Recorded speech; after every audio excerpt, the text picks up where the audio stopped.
마태복음 24장 19절부터 21절, 그 다음에 에베소서 5장 14절입니다. 먼저 마태복음 24장 19절부터 21절을 우리 같이 교독하겠습니다. 자, 19절 말씀을 제가 먼저 읽겠습니다. 그날에는 아이벤 자들과 젖먹이는 자들에게 화가 있으리로다.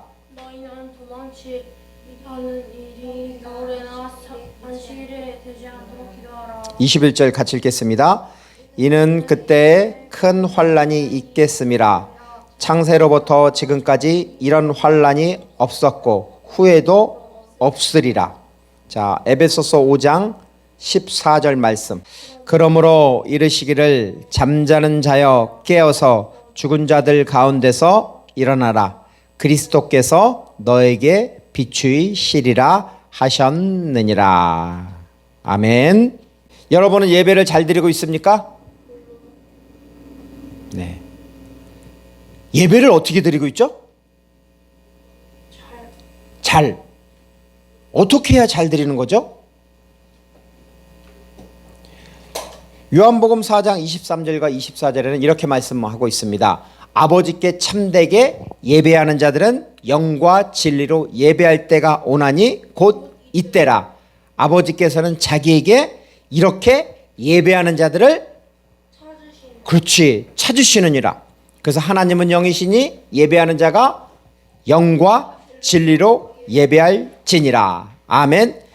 예배를 뭐라 그래요? 예배? 시온이 예배.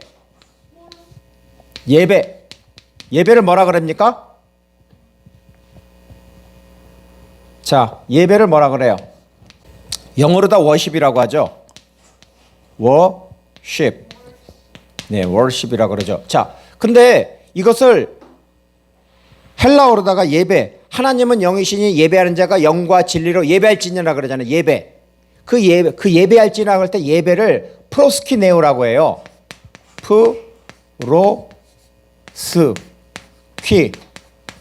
네오. 그런데 이것을 예배라고 합니다. 근데 예배가 뭐죠? 예배를 분석을 해보면 어떻게 되냐면 이것을 보면은 프로스죠. 프로스는 뭐뭐를 향하여. 그 다음에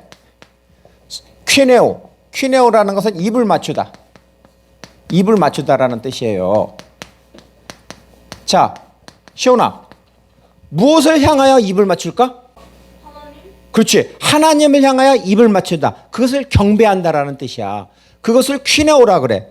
그런데 이 퀴네오라는 단어는 어디서 파생이 됐냐면은 잘 보세요. 퀴온이 뭘까? 요거 맞추면 아빠가 오늘 맛있는 거 사줄게. 퀴온. 경배.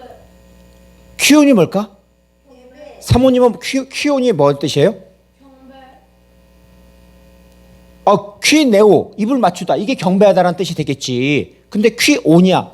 요거는 동사야. 근데 이거는 명사란 말이야. 명사. 이게 뭐냐면은 잘 봐. 이거야. 개. 퀴온이 개라는 뜻이야. 개. 자, 개가. 자, 그럼 사모님이 좀 안 것 같은데 어떻게 생각하세요? 자, 봐봐. 퀴온이 되잖아. 이러면은 여기서 플러스 뭐뭐를 향하여 퀴온. 개가 주인이 오면 어떻게 해? 저기 주인이 들어오고 있어. 그럼 개가 어떻게 하지? 개처럼 경배하다. 개가 막 주인한테 쫓아가잖아. 좋아서 막 꼬리치고, 그 다음에 주인의 저기 막 여기 그 다리 쌀도 이렇게 부비고, 그 다음에 주인이 좋아가지고 주인을 모르고서 계속 뛰어오르잖아. 그러면 주인이 기뻐 안 기뻐? 기쁘니까 개를 어떻게 해줘? 안아주고 쓰다듬어주고 막 그러는 거잖아. 바로 예배라는 것을, 우리 예배를 어떻게 드리냐면은 이 퀴온, 개가 누구를 향해? 프로스 향하여. 개가 주인을 향하여 꼬리치고 좋아하고 기뻐하듯이 바로 하나님을 향하여 막 우리가 기뻐서 하나님을 찬양하고 하나님께 기도하고 하나님께 감사하고 고백하란 말이야. 예배를 드릴 때 그렇게 드리란 말이야. 예배를 드릴 때 아우 왜 이렇게 시간이 안 가? 이 말씀이 왜 이렇게 지루해? 오늘은 왜 이렇게 찬양이 길어? 오늘은 기도 그럴까? 왜 이렇게 저것도 기도라고 해? 이렇게 되면은 하나님이 받으시는 기뻐하는 예배가 될까? 아니잖아. 바로 예배라는 것은 바로 개가 주인을 향하여 기뻐서 너무나 좋아서 이 기쁨을 표현하듯이 우리 또한 하나님을 향하여서 기뻐하라는 거야. 하나님을 예배하고 하나님을 찬양하고 하나님 기도하고 하나님께 감사하라는 거야. 바로 그것이 프로스퀴네오, 경배하는 거야. 바로 프로스퀴온 해가지고 이것이 예배라는 거야. 어떻게 예배 드려야 되지, 시온이는? 그치, 프로스퀴네오 또는 프로스퀴온처럼 이렇게 예배를 드리라는 거야. 그래서 하나님은 하나님을 기쁘게 예배 드리는 자, 그 예배 드리는 자를 찾으십니다. 자, 오늘 말씀에 예수님은 큰 대환란에 대해서 말씀하십니다. 마태복음 24장 19절, 우리 같이 한번 한 목소리 읽겠습니다. 오늘 말씀 마태복음 24장 19절입니다. 그날에는 아이벤 자들과 젖먹이는 자들에게 화가 있으리로다. 화가 있으리로다. 자, 여기 한번 읽어보세요. 자, 이것이 헬라어입니다. 어떻게 읽죠? 우아이, 화가 있으리로다 라는 뜻입니다. 화가 있으리로다. 자, 우아이입니다. 여러분, TV를 보거나 어느 광야를 가거나 어느 숲에 갔을 때 늑대가 어떻게 해요? 우 하잖아. 시끄러? 호랑이가 어떻게 해? 호랑이가 멍멍해? 호랑이가 으르르 하면은 그 산에 있는 동물들이 다 두려워서 벌벌벌벌 떨잖아. 그래 안 그래? 예전에 시골에 있을 때 우리 고모 할머니가 얘기했어. 자기가 산에 나무를 해러 갔는데 저쪽에서 그 높은 산인데 그 부쩍골 있는데 그 높은 산인데 그 뒤에서 호랑이가 소리 나는 거예요. 으르릉 소리가 나는 거야. 그러니까 나무 하다가 사시나무가 떨듯이 사람인데도 달달달달달 떠는 거야. 그것을 포효라고 하잖아. 자, 여기 한번 봐봐. 우아이가 무슨 뜻이냐면 바로 그거를 말하는 거야. 화가 있으리로다. 그냥 말하는 것이 아니라 사자가 포효를 하듯이, 늑대가 포효를 하듯이, 호랑이가 으르렁거리면서 포효를 하듯이 우아이 하는 거야. 이렇게 두렵고 긴장되게 말하는 거야. 그래서 화가 있으리로다. 오늘 그 말씀 어디야? 24장 19절 말씀에 화가 있으리로다 할 때 바로 헬라어 원문을 보면 우아이라고 나와. 우아이. 그것이 뭐냐면 성경에서 바로 두렵고 긴장된 마음으로 하나님의 말씀을 들으라는 겁니다. 예수님의 말씀을 그냥 맹탕으로 듣는 것이 아니라 우아이, 즉 두렵고 긴장된 마음으로 들어야 합니다. 왜냐하면 마태복음 24장 21절에 자 읽어줘 보세요. 두 분 21절 왜 두려운 마음으로 들어야 되는지 긴장된 마음으로 들어야 하는지 거기 나와 있어요. 시작. 이는 그때 큰 환난이 있게 됨이라 창세로부터 지금까지 이런 환난이 없었고 후에도 없으리라. 그래요. 큰 환란이 있다 그랬어. 근데 그 환란이 창세로부터 지금까지 이런 환란이 없고 후에도 없겠다고, 없으리라고 말씀하고 있습니다. 그러면 그때 큰 환란은 언제 일어날까요? 그 큰 환란이 일어나는 것은 예수님이 재림할 때입니다. 그런데 그 전에 우리가 알아야 되는 것이 있습니다. 자, 마태복음 24장 19절 말씀. 사모님, 시온이하고 같이 읽어주세요. 19절입니다. 시작. 그날은 아이벤 자들과 젖먹이는 자들에게 화가 있으리라. 자, 그 날에는 할 때 그 날이 뭘까? 그 날이 무슨 날이죠? 왜 그날에 젖 먹이는 자들과 그 아이 벤 자들과 젖 먹이는 자들에게 화가 있다고 할까요? 응? 왜 화가 있다 그랬지?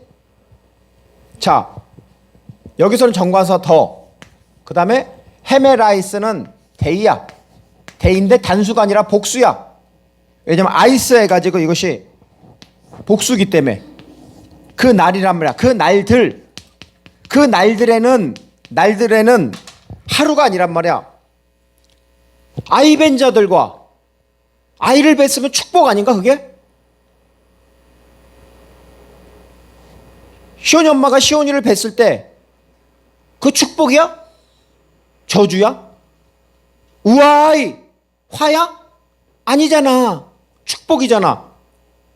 근데 오늘 성경 말씀은 그날에는 아이 벤 자들과 바로 이 그날 타이스 해 메라이스 그 날들에는 젖 먹이는 자들까지 화가 있대. 도대체 무슨 말이야 이게? 여기서 그 날을 세 가지로 볼 수가 있습니다. 첫 번째, 두 번째는 역사적으로 진짜 일어났고, 세 번째는 아직 그 날이 도래하지 않았습니다. 첫 번째 그 날을 해석할 수 있는 게 무엇이냐면 예루살렘 성전이 더럽혀진 때입니다. 자, BC 168년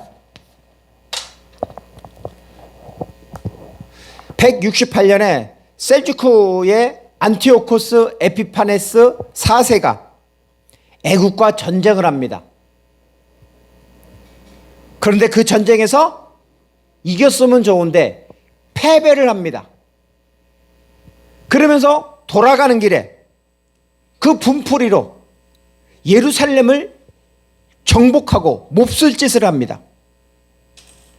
그는 헬라인이기 때문에 헬라 문화를 전파합니다. 유대 문화를 싫어합니다. 그래서 유대인들의 어떤 종교적인 자유를 억제하고 헬레니즘 문화를 강조합니다.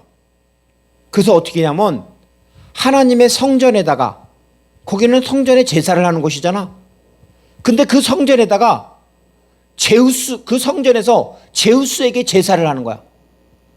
그래서 분명히 성전에는 소, 양, 염소 이런 동물을 써야 되는데 그것이 아니라 돼지를 제물로 바치고 거기에다가 돼지 피를 뿌려버리는 거야. 그러니까 성전이 더럽혀져 안 더럽혀져? 더럽혀집니다.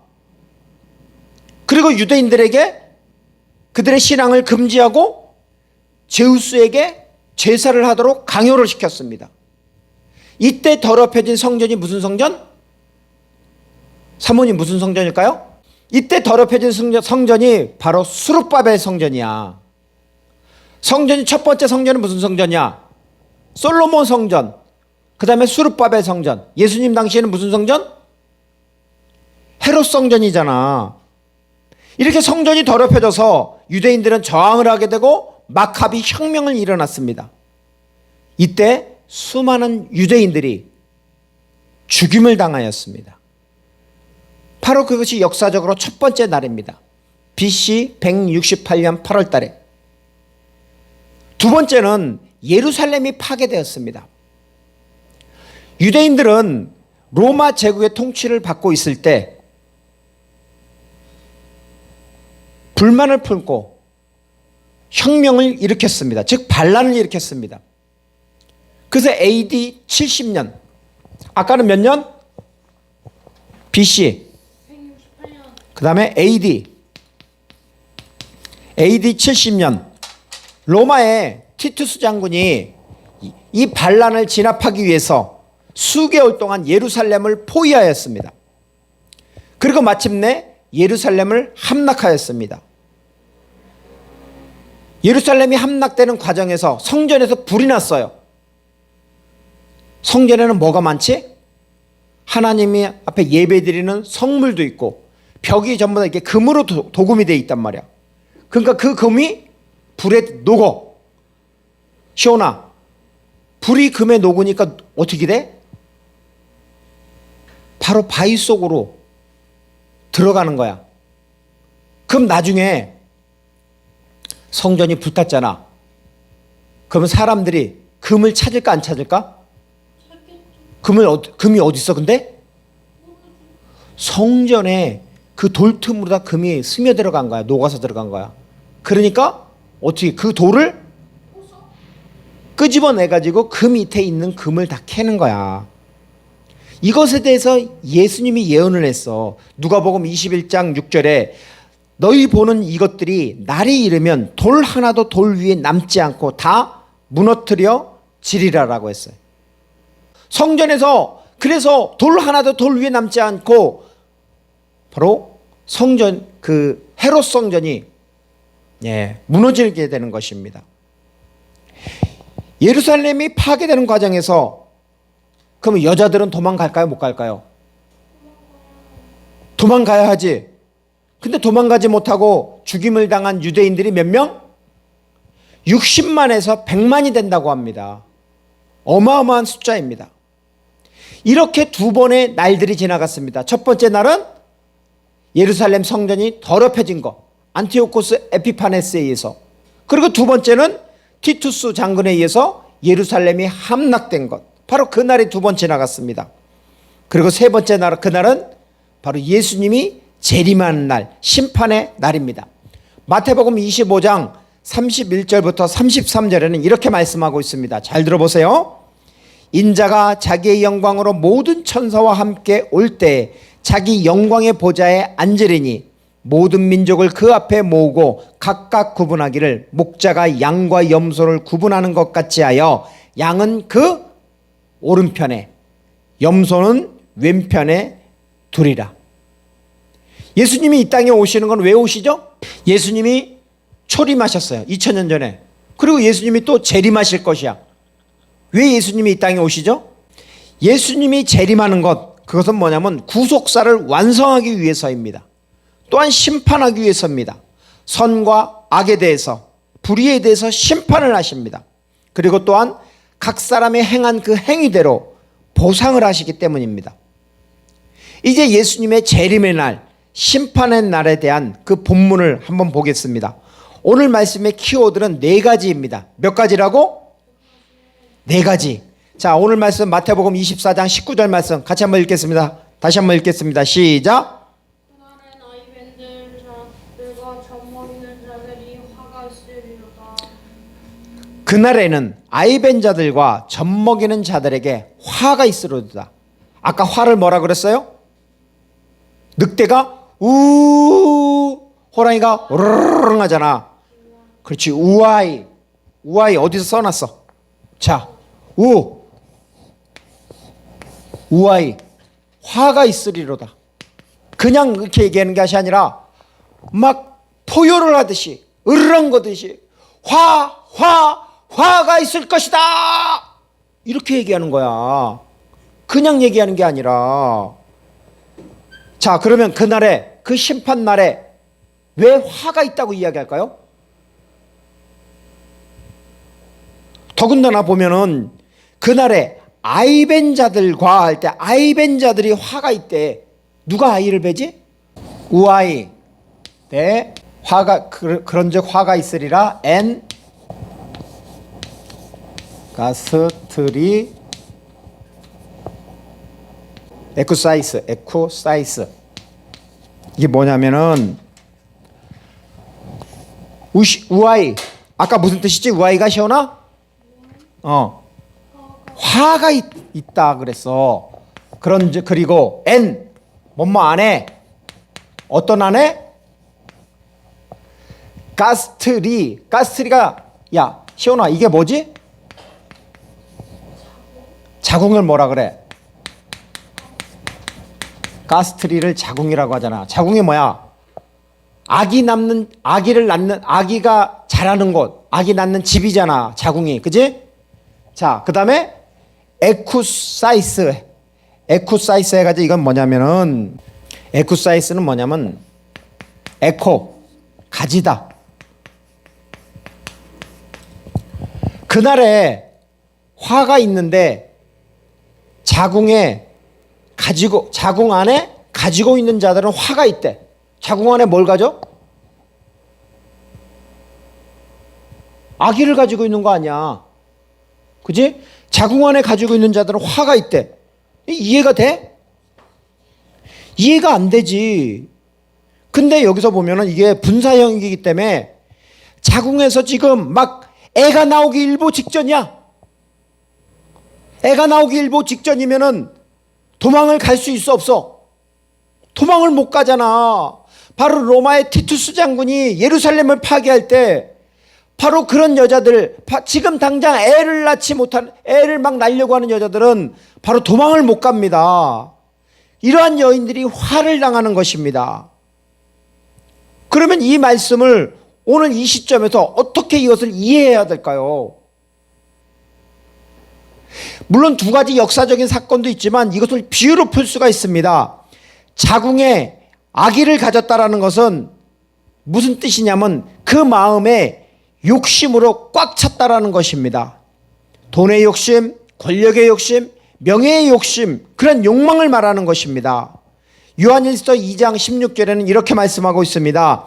이는 세상에 있는 모든 것이 육신의 정욕과 안목의 정욕과 이생의 자랑이니 다 아버지께로부터 온 것이 아니요 세상으로부터 온 것이라 라고 요한일서 2장 16절에 말씀하고 있습니다.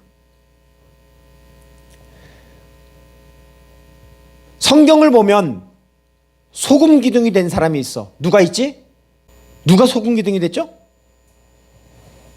창세기 19장에 보면은 소돔과 고모라가 유황과 불에 의해서 멸망을 당합니다. 이때 롯과 롯의 아내와 롯의 딸들은 도망을 가게 됩니다. 그때 뒤를 돌아보지 말라고 합니다. 그런데 창세기 19장 26절에 보면 롯의 아내는 뒤를 돌아보았으므로 소금 기둥이 되었더라. 아니, 롯의 아내가 막 도망갔어. 도망가다가 뒤를 쫙 돌아봤어. 그 소돔 자기가 살던 곳을 돌아봤어. 그런데 돌아보자마자 소금 기둥이 되었어. 왜 그렇게 됐을까? 돌아보다, 바라보다. 이걸 뭐라 그러냐면은 히브리어로다가 읽어봐. 나바트가 무슨 뜻이냐면은 이것이 뭐냐면 바라보다라는 뜻이야. 자, 바라보다는데 근데 롯의 아내가 한 번만 바라봤을까 시온아? 그렇지. 미완료로 돼 있어. 이것이 나바트가 원형이지만 이것이 미완료형으로 돼 있어. 그러니까 계속해서 바라본다라는 뜻이야. 그러니까 무슨 말이냐면은 롯의 아내는 한 번만 그것을 바라본 것이 아니라 그 소돔성에 남아있는 자신의 재산, 집, 땅, 그 다음에 가축 이런 것을 마음속에 두고 있었단 말이야. 미련을 가지고 있었단 말이야. 그러니까 계속 마음으로 바라보는 것입니다.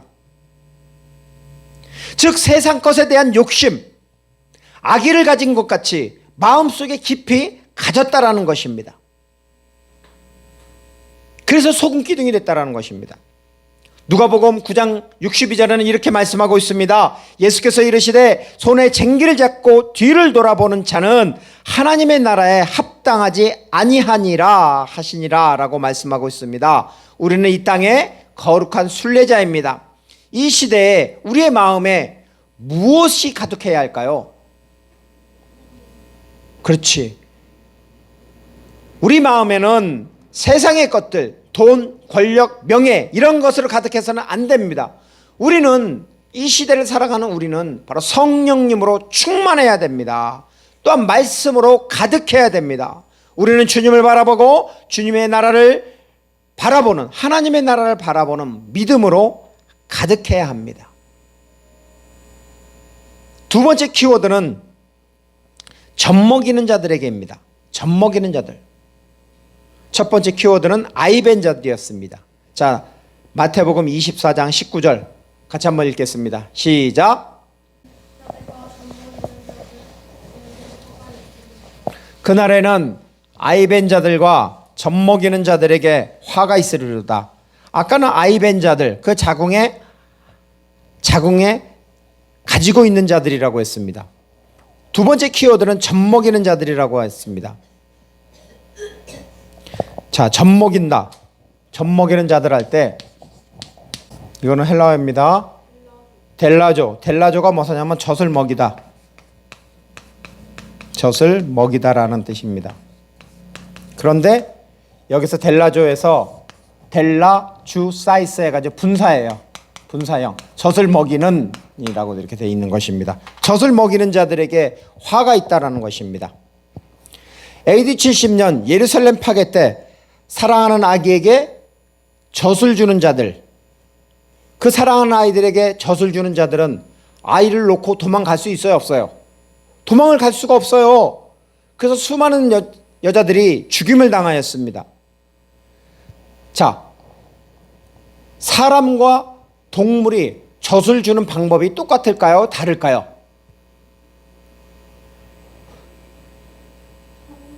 어떻게 다르지? 자, 박사모님, 동물은 새끼에게 젖을 어떻게 줘요? 동물들의 젖은 어디 있냐면 동물들의 뒷다리, 소를 생각해봐. 소나 양, 염소 뒷다리 사이에 그 젖이 있어요. 그래서 새끼가 그 젖을 먹어. 근데 사람은 어떻게 먹지? 사람은 가슴에 젖이 있어. 그래서 아기가 엄마 품에 안겨가지고 젖을 먹어. 그냥 먹을까? 배고프니까 쭉쭉쭉쭉 온 힘을 다해서 빨아먹는단 말이야. 그치? 그런데 한 가지 여기서 팁이 있어. 아기는 젖을 먹으면서 누굴 바라보지? 젖만 바라볼까? 엄마의 눈을 보는 거야. 그러면 엄마는 젖을 주면서 누구를 바라봐? 여기서 누굴 바라봐? 그 아기의 눈을 바라본단 말이야. 그러면서 어이구 시온이 잘 먹는구나. 젖을 쭉쭉쭉 잘 먹네. 이렇게 되는 거야. 그런데 그 엄마는 그 아들에게 자녀에게 젖만 주는 것이 아니라 무엇을 주지? 그 눈에 사랑을 주는 거야. 사랑을 그 자녀에게 심어주는, 자녀에게 사랑을 넣어주는 것입니다. 하나님은 우리에게 자녀를 잘 양육하라고 하였습니다. 우리는 사랑하는 자녀에게 무엇을 주고 있습니까? 단지 육체적으로, 교육적으로 잘 자라고 잘 먹고 열심히 공부하라고? 물론 그것도 필요합니다. 또한 혹시 자녀들에게 세상의 젖을 주고 있지 않습니까? 세상의 젖을 쭉쭉쭉 빨아먹으라고 하고 있지 않습니까? 세상의 젖이 뭐야? 유튜브, 향락, 게임, 폭력 영화, 음란물, 이런 젖을 쭉쭉쭉 빨아먹도록 허용하고 있지 않습니까? 저도 하루에 1시간 이상씩 유튜브를 봤습니다. 그러니까 내 아들도 나 몰래 유튜브를 보지 말라고 했는데 3번씩이나 보는 거예요. 그래서 아들한테 혼냈어요. 근데 나 자신도 생각을 해보니까 아니 나도 유튜브를 보면서 어떻게 자식한테 유튜브를 보지 말라고 말하는 게 말이 되냐. 그래서 나도 뉴스 빼고 유튜브 보는 걸 끊었어요. 근데 끊기가 쉬워야 어려워요? 끊기가 어려워요. 그렇지만 끊으려고 노력해요. 왜냐하면 아빠로서 자식에게 너 유튜브 보지 마. 그 영적인 게 아니라 영상물, 그것이 독약인데 좋은 것도 있지만 나쁜 것도 너무나 많아. 그것 때문에 얼마나 인생에 시간이 많이 가고 잘못된 사상이 들어가는데 그런 독약을 먹고 있는데 왜 나는 그 유튜브를 보지? 자식에게는 하지 말라고? 그래서 덕이 안 되기 때문에 나도 끊으려고 노력하고 하루에 1시간 이상 보지 않습니다. 아니 1시간도 잘 안 봐요. 뉴스만 좀 보다 맙니다. 이제는 자녀들을 바로 사랑으로 양육해야 됩니다. 사랑의 젖, 말씀의 젖으로 그들에게 넣어주어야 합니다. 이것을 통해서 자녀는 부모의 특별한 사랑과 하나님의 특별한 사랑을 배우게 되는 것입니다. 그래서 두 번째 키워드는 바로 델라주사이, 델라조, 젖을 먹이는 것입니다. 사랑의 젖을 먹여야 됩니다. 세 번째 키워드는 겨울입니다. 겨울. 케이모노스. 겨울이라는 뜻입니다. 겨울에. 그런데 너희가 도망하는 일이 겨울에나 안식일에 되지 않도록 기도하라. 겨울에나 할 때 그 겨울. 자, 봄, 여름, 가을, 겨울 할 때 그것은 무슨 사계절이죠. 사계절 앞에는 정관사 더가 있습니다. 그런데 케이모노스 앞에는 정관사 더가 없습니다. 그럼 무슨 겨울이지? 사계절의 겨울 말고 다른 겨울은 무슨 겨울이 있을까? 우리 신앙인들에게는 가을이요? 예. 그 겨울은 바로 신앙의 겨울입니다. 예수님이 재림할 때, 그 심판할 때 신앙이 겨울 상태가 되지 말도록 기도하라는 것입니다.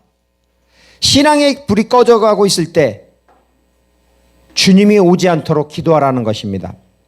우리 교회가 개척한 지 1년이 넘었습니다. 화요일에 노방전도를 계속했습니다. 그리고 초창기에는 주일 예배, 금요일 기도회, 수요 기도회, 새벽 기도회 열심히 드렸습니다. 그런데 제자훈련까지 했습니다. 그런데 사람들이 나오지 않습니다. 사람들이 없으니 마음이 많이 힘들었습니다. 설교를 열심히 준비해. 예배를 열심히 준비해. 그런데 듣는 사람이 있어 없어? 예배 드리는 사람이 없어? 있어 없어? 없으니까 너무나 힘이 들었습니다. 그래서 어디에 대고 설교를 해? 허공에 대고 설교를 해. 벽에 대고 설교를 하는 거였습니다. 더군다나 교회 월세도 못 내니까 이제 더 힘들어졌습니다. 그래서 낮에는 오토바이 배달을 하고 밤에는 대리운전을 하면서 교회를 세우고 교회를 유지하고 가정을 유지하려고 노력하였습니다. 아무리 노력해도 열매가 보이지 않습니다. 바로 겨울과 같습니다. 그래서 저의 신앙도 겨울입니다. 신앙의 겨울이 오지 않도록 기도해야 합니다. 오죽 답답하면 교회를 이제 접을까? 그런 마음을 하루에도 몇 번씩 하게 됩니다. 참나무 숯불이 활활 타오를 때 고기를 올려놓아야 고기가 익습니다. 꺼져가는 불인데 거기에 고기를 올려놓으면 고기가 구워질까요? 안 구워질까요? 안 구워집니다. 다시 신앙의 불이 활활 타오르면 좋겠습니다. 그런데 내 마음에 신앙의 열정, 그 불이 겨울입니다. 그래서 케이모노스, 겨울이라는 단어를 키워드로 잡아봤습니다. 네 번째 키워드는 안식일입니다. 자, 우리 사랑하는 시온이 마태복음 24장 20절. 자, 한번 읽어주세요. 다시 읽겠습니다. 시작.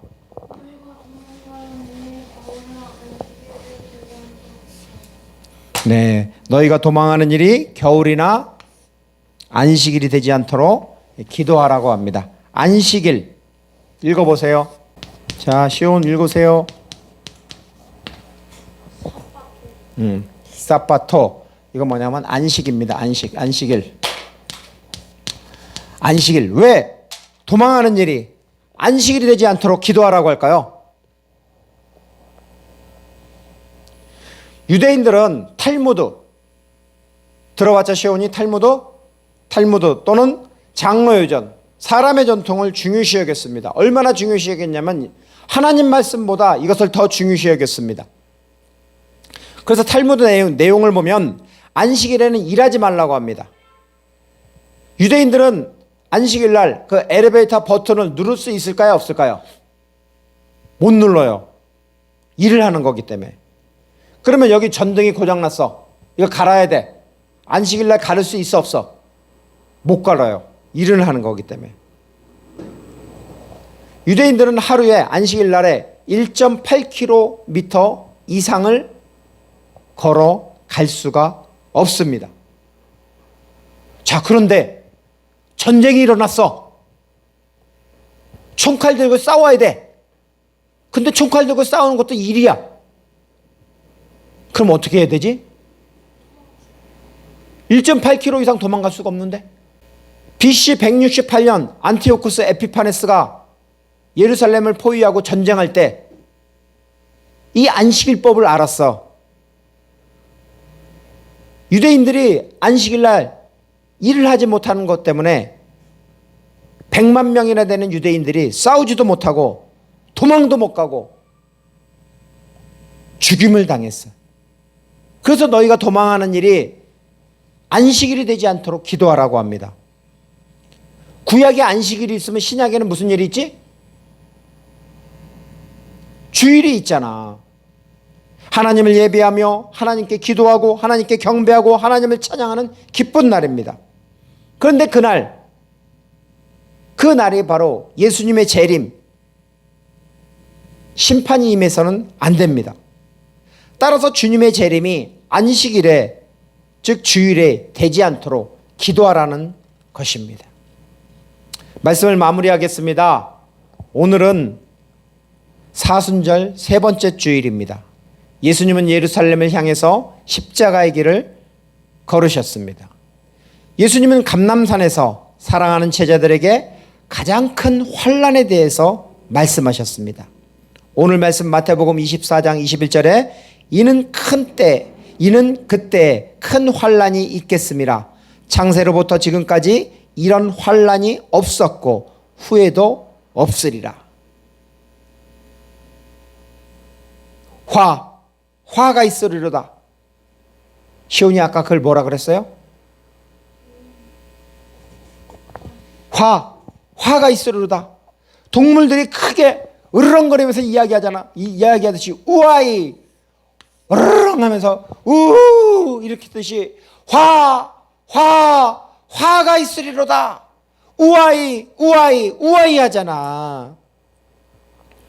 바로 그날에 아이 뵌 자들과 젖 먹이는 자들에게 화가 있으리로다 합니다. 아이를 뵌 것은 축복이지만 하지만 마음에 세상의 욕심의 악의로 가득 찬 것은 화가 있는 것입니다. 사랑하는 자녀에게 사랑의 젖, 말씀의 젖을 주지 않고 세상의 젖을 주는 자에게는 화가 있습니다. 그리고 20절에는 너희가 도망하는 일이 겨울에나 안식일이 되지 않도록 기도하라고 합니다. 우리의 신앙이 겨울이 되지 않도록 기도하십시오. 안식일, 주일에는 하나님을 예배하고 하나님을 경배하십시오. 그리고 하나님보다 높아진 것이 있다면 버리십시오. 에베소서 5장 14절에 그러므로 이르기를 잠자는 자여 깨어서 죽은 자들 가운데서 일어나라.